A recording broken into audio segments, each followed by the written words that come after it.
welcome back to another episode of WOW series, that is Wednesday on Wealth. I am Vidhi Manchanda, a certified financial planner and head of training and development at Fintu.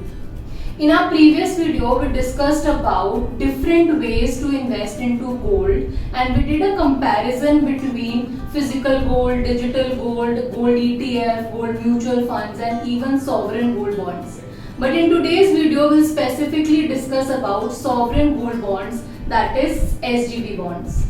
So if you have not checked out that video, do check it out. The link will be in the description box. Now let's start with the very basics about understanding what are SGB bonds. Now SGB bonds are basically government securities denominated in grams of gold, and these bonds are issued by RBI on behalf of the government, and we can say this is an investment which is a substitute for investment into physical gold. Now let's see who all can invest into SGB bonds. Now anybody can invest into SGB bonds, whether it's individual, HUF, trust, charitable institutions or universities. Also please note that one can also invest into SGB bond on behalf of a minor. Now there are a couple of reasons why you should be investing into sovereign gold, and there are a lot of benefits of SGB bonds as well.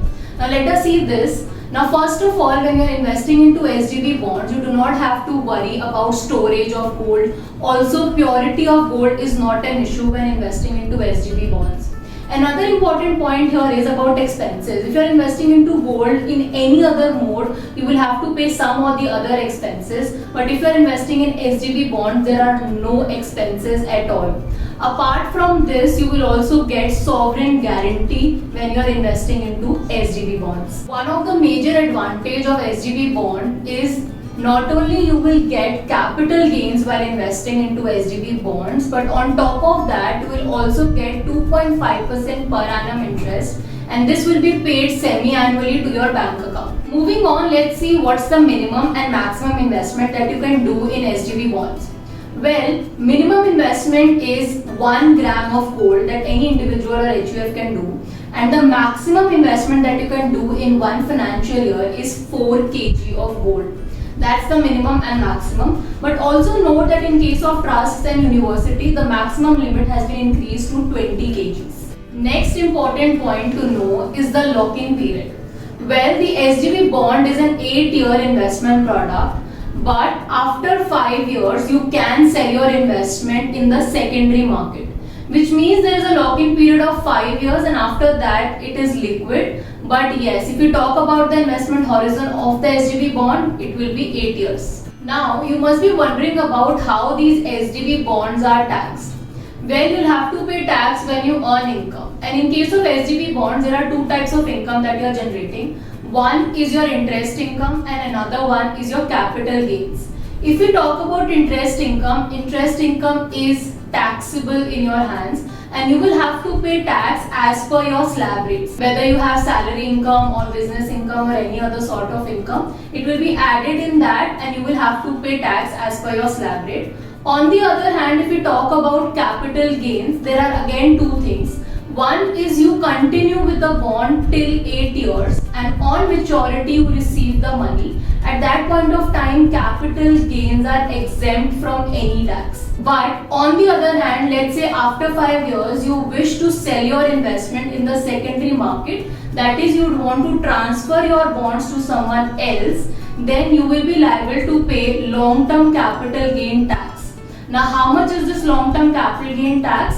Well, this is 20% with indexation benefit. Now coming to the main question, whether you should invest into SGB bonds or not.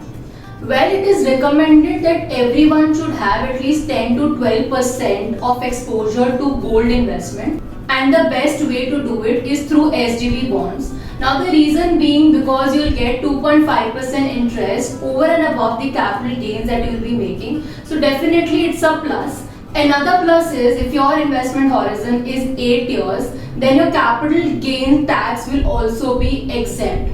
So definitely this investment is recommended for investors who has an investment tenure of 8 years. Then definitely go for this. And another point here I would like to make is, let's say if your investment horizon is not 8 years, but just 5 years, then also you can invest into SGB bonds because you can sell it in the secondary market. The only thing will be that your long-term capital gains will be taxed, but in any other form of gold also your long-term capital gain will be taxed, but here you will at least get 2.5% interest as well. If your investment horizon is less than 5 years, then we would recommend that you either opt for gold mutual funds or gold ETF. That will be the best option for you. I hope this video was useful and you got answers whether you should invest into SGB bonds or not. For any further query, feel free to get in touch with our finance experts, and for more such videos, do subscribe to our channel.